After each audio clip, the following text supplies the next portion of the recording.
On est au Mile Montenac, ici le 12 août pour la journée. J'achète un livre québécois. On rencontre Mme Sonia Alain, qui est autrice. Bonjour, Mme Alain. Bonjour, bonjour. On vient vous déranger ici, vous rencontrer les gens. Comment ça se passe jusqu'à maintenant, la journée? C'est toujours une journée vraiment géniale parce qu'on rencontre les gens. C'est la journée spéciale des auteurs du Québec, donc c'est toujours une belle journée. Quand on est un auteur, qu'on a plusieurs livres comme vous, qu'on rencontre les gens, est-ce que ça peut être confrontant ou est-ce que ça nous fait sortir de notre zone un peu, justement de voir parler là, de quelque chose qu'on est intime?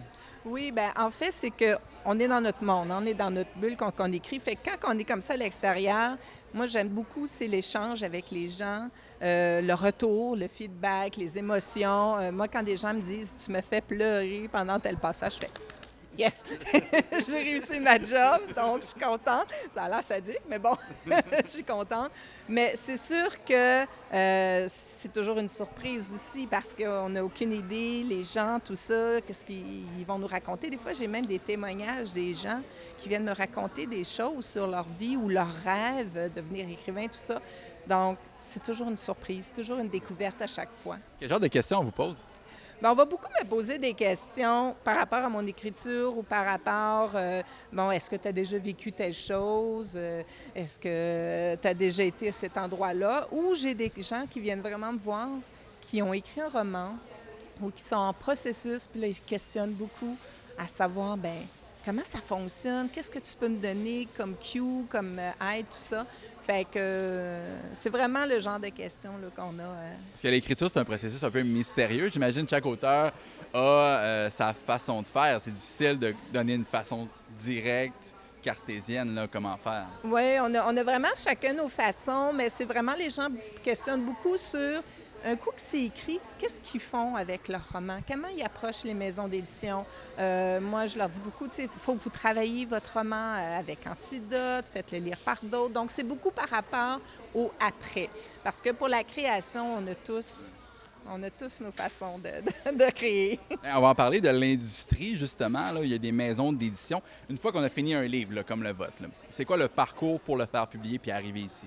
Bien, ce qui est important, moi je dis toujours aux futurs auteurs, c'est qu'il faut absolument faire lire son roman par quelqu'un. Il faut le travailler beaucoup, beaucoup à l'Antidote parce que les maisons d'édition reçoivent tellement de romans, de manuscrits que si c'est moindrement un peu chiffon, il n'attirera pas l'attention. Puis, c'est beaucoup, bien, il faut persister. Il faut aller aux bonnes maisons d'édition. J'avais une dame, justement, tout à l'heure, qui est venue me voir. Puis, j'ai dit, si votre roman, c'est grand public, bien, il ne faut pas que vous alliez voir les maisons d'édition qui sont plus style littérature, parce que là, il n'y aura pas d'intérêt pour votre roman. Donc, ça, c'est important aussi, choisir la bonne niche. L'aspect financier, maintenant, une fois là, qu'on a trouvé une maison d'édition, comment ça fonctionne? Puis à quel point une journée comme aujourd'hui peut aider là, les auteurs québécois à vivre de leur art?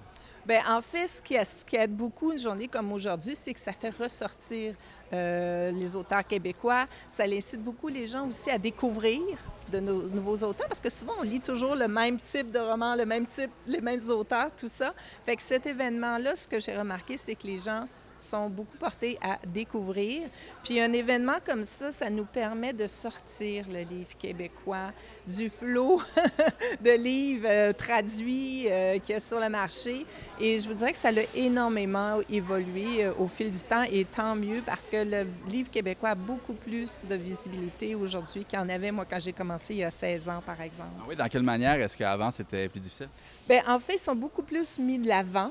Dans les librairies. Déjà, ça, c'est génial.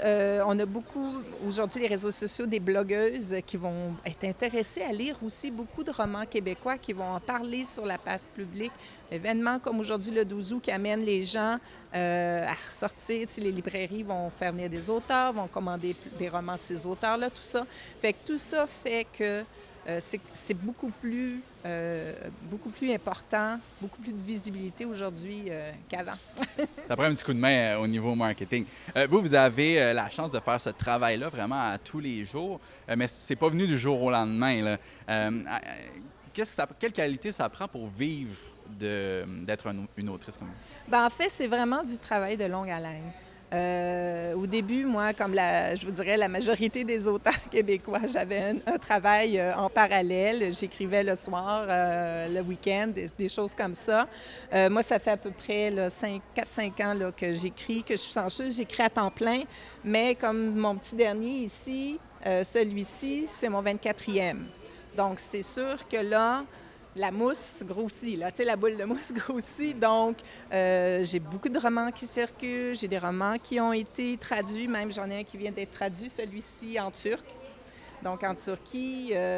Donc, tout ça fait que là, ça devient plus aisé de vivre un petit peu plus de son art parce que sinon, c'est pas évident. Vous allez devoir aller faire des rencontres comme ça avec les Turcs. Vous êtes prête à faire ça? Moi, n'importe quand, moi, invitez-moi, ça va me faire plaisir avec un interprète. Madame Sonia Alain, je rappelle, vous êtes autrice, vous avez fait plusieurs ouvrages, 24 livres jusqu'à maintenant. Merci beaucoup de faire ça, de faire rayonner les livres au Québec, puis juste de faire des belles rencontres là, aujourd'hui. Bien, merci beaucoup pour cette belle visibilité. On poursuit la journée. J'achète un livre québécois avec Véronique Viladji, qui est auteure. Bonjour, Mme Viladji. Bonjour. Vous êtes auteur jeunesse. Vous avez sorti, là, vous avez une trilogie. Le 3e livre va s'en venir au mois de septembre, c'est ça? Qu'est-ce qui vous a amené à faire des livres pour les jeunes, les adolescents? Bien, en fait, d'abord, moi, j'adore la littérature jeunesse. J'ai toujours été comme ça. J'en lis encore, même si je suis adulte. Je lis pas que de la littérature jeunesse, mais j'en lis.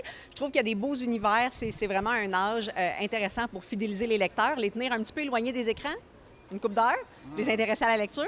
Fait que c'est sûr que ça joue pour beaucoup là, dans mon intérêt pour la littérature jeunesse. Une grande passionnée. Qu'est-ce qui vous a... comment on fait pour accrocher un jeune, justement, dans un livre jeunesse? Est-ce que ça prend des histoires qui leur ressemblent ou des trucs qui leur fait rêver? Comment on s'apprend? Bien, je pense que quand c'est concis, ça aide. Quand on va directement, on met pas trop de flafla autour de l'histoire, ça aide, mais l'humour y est pour beaucoup. C'est sûr et certain. Il faut que ça soit drôle. Faut que j'ai du plaisir à l'écrire, il faut que ça paraisse, que mes lecteurs aient du plaisir à lire l'histoire aussi. Vous, c'est vos premiers livres, là. Vous êtes nouvelle là-dedans. Comment ça a commencé? Comment vous avez eu l'idée?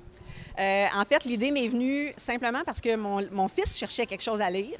Il est arrivé à un âge où il trouvait rien qui lui convenait. Il voulait des livres d'aventure, pas nécessairement des livres de sport, pas des livres d'horreur, mais simplement des livres d'aventure. Moi, je suis une grande sportive. J'ai été faire mon jogging. Je me suis mis à penser à ça. Comment ça n'existe pas, un livre d'aventure, d'amitié, quelque chose qui est positif, qui nous fait sentir bien du début à la fin de la lecture. Puis, une demi-heure plus tard, la base d'énigmes au collège était dans ma tête. Fait que je l'ai écrit. Puis je l'ai fait lire autour de moi. J'aimais beaucoup le résultat. Puis j'ai eu des commentaires positifs, donc j'ai pris la chance de l'envoyer à des maisons d'édition.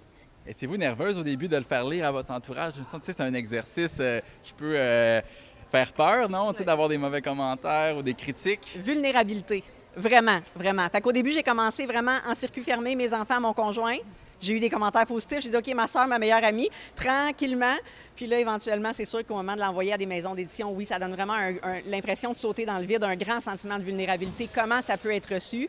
J'ai eu la chance d'avoir des réponses positives. Fait que, voilà. Comment ça s'est passé avec la maison d'édition, bien la choisir? Rencontrer les gens, les humains d'abord.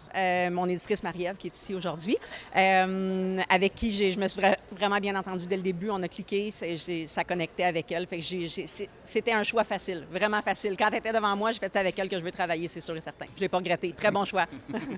Alors, pour terminer, qu'est-ce que ça fait une journée comme aujourd'hui, là, le rayonnement? Qu'est-ce que ça apporte à la littérature québécoise? Bien, en fait, on est chanceux au Québec d'avoir autant d'auteurs, d'avoir autant de librairies indépendantes aussi qui font la promotion de nos livres. C'est sûr qu'une journée comme aujourd'hui, ça sensibilise les gens à dire, déjà, de se poser la question, lire, c'est bien. Moi, je lis pas juste du québécois, je lis du québécois, mais on peut lire ce qu'on veut aussi. Mais déjà, de se poser la question, d'où ça vient ce livre-là, qui l'a écrit. C'est sûr que quand on tombe sur un livre écrit par un auteur ou une auteure québécoise, on sent que ça nous parle plus. Les références sont là, l'univers est là, même dans la façon d'utiliser le français, c'est différent un peu. Donc, c'est sûr qu'on connecte davantage. Puis ça, je pense que ça vient chercher aussi plus facilement les jeunes lecteurs. Particulièrement, on parlait tantôt comment venir chercher des jeunes, les intéresser à la lecture. Je pense que des auteurs québécois, ça leur jase encore plus parce que c'est vraiment comme ça qu'eux parlent, comme ça qu'ils écrivent, qu'ils se reconnaissent davantage dans les personnages, dans le style d'écriture. Alors, l'invitation est lancée. Énigmes au collège Madame Villagier, Véronique, qui a fait ces livres-là, une trilogie. Donc, vous savez, si vous êtes professeur ou si vous voulez faire lire un livre à vos élèves, ça peut être une bonne recommandation. Merci beaucoup d'avoir fait ça aujourd'hui. Merci.